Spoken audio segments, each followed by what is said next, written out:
দীর্ঘদিনের উত্তেজনা ও সংঘাতের পর অবশেষে যুক্তরাষ্ট্র ও ইরানের মধ্যে একটি সমঝোতা চুক্তি চূড়ান্ত হয়েছে। মার্কিন প্রেসিডেন্ট ডোনাল্ড ট্রাম্প এবং মধ্যস্থতাকারী পাকিস্তানের প্রধানমন্ত্রী শাহবাজ শরীফ আনুষ্ঠানিকভাবে এই চুক্তির বিষয়টি নিশ্চিত করেছেন। আগামী ১৯ জুন শুক্রবার সুইজারল্যান্ডের রাজধানী জেনেভায় আনুষ্ঠানিকভাবে এই চুক্তি সই হবে। এর অংশ হিসেবে প্রেসিডেন্ট ট্রাম্প ঘোষণা দিয়েছেন, শুক্রবার থেকেই হরমুজ প্রণালী আবারও খুলে দেওয়া হবে। সামাজিক যোগাযোগ মাধ্যম ট্রুথ সোশ্যালে দেয়া এক বার্তায় প্রেসিডেন্ট ট্রাম্প হরমুজ প্রণালী টোল মুক্তভাবে উন্মুক্ত করার এবং সেখানে থাকা যুক্তরাষ্ট্রের নৌ অবরোধ তুলে দেওয়ার নির্দেশ দেওয়ার কথা উল্লেখ করেছেন। যুদ্ধবন্ধের বিষয়টি নিশ্চিত করেছে ইরানও। দেশটির উপপররাষ্ট্রমন্ত্রী কাজেম গরিবাবাদিও জানান, লেবানন সহ বিভিন্ন ফ্রন্টে চলমান যুদ্ধ এবং সব ধরনের সামরিক অভিযানের তাৎক্ষণিক ও স্থায়ী সমাপ্তি হবে।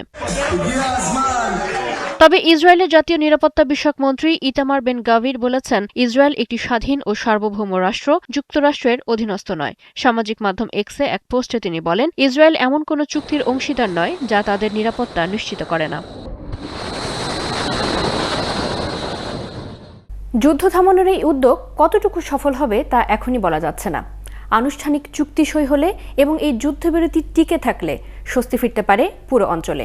তাই শুধু মধ্যপ্রাচ্য নয়, সুইজারল্যান্ডের শুক্রবারের এই বৈঠকের দিকে তাকিয়ে আছে পুরো বিশ্ব। চৈতি সরোয়ার, ৭১।